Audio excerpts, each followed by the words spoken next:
On Saturday night, August 5th, 1848, the sounds of black spiritual music and dancing startled the white residents in Lexington, Kentucky. Enslaved Kentuckians gathered from miles around to hold what appeared to be a religious meeting, but that was just a cover for what turned out to be one of the more significant acts of enslaved resistance in American history. Black leaders such as Harry Slaughter, Shadrach, and Presley Coleman had coordinated with a young white man named Edward Patrick Doyle to use the church revival as a way to launch a slave stampede, an attempted escape of dozens of armed and enslaved families from central Kentucky toward freedom across the Ohio River.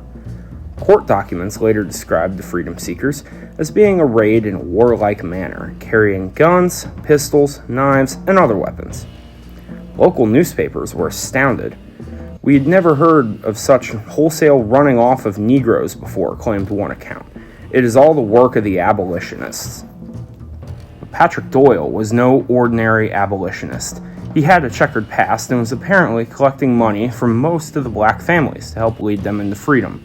During the escape's first 2 nights, Doyle and at least 40 of the freedom seekers managed to cover more than 25 miles from Lexington to Ruddle's Mills in Bourbon County, Kentucky, before 2 young white children finally spotted them on Monday morning and sounded the alarm. The next couple of days were chaotic and violent, with multiple shootouts between armed freedom seekers and various slave-catching gangs. The freedom seekers scattered. Doyle quickly got captured, but the last group of enslaved families, led by Harry Slaughter and Shadrach, made it all the way to the banks of the Ohio River in Bracken County. Surrounded, but still defiant, Slaughter shouted, "I will not be taken. The man that kills me is my friend.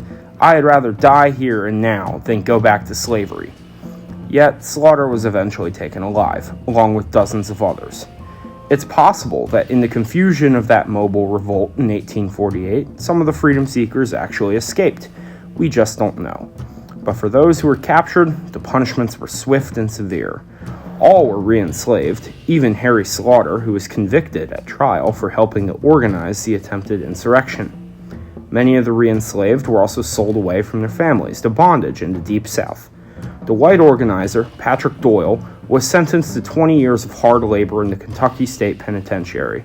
He died there in 1863, during the middle of the Civil War. Yet, despite the tragic ending, the failed 1848 mass escape from Lexington helped put the new metaphor of slave stampedes on the map, likely encouraging even more widespread resistance. Newspapers across the country certainly covered every detail of the dramatic uprising, and word about the daring episode spread. By the early 1850s, as attempted group escapes continued to proliferate, breathless newspaper accounts dubbed nearly every one of them as a stampede. For white Southerners, this was an ominous sign. For abolitionists, however, it became a rallying cry. For Harry Slaughter, it was simply a memory of great personal sacrifice. "All of the other boys who were with me during that struggle for liberty are dead," he told a newspaper reporter in the 1890s. "I don't suppose I will last much longer, but I thank God that I have lived for 46 years a free man."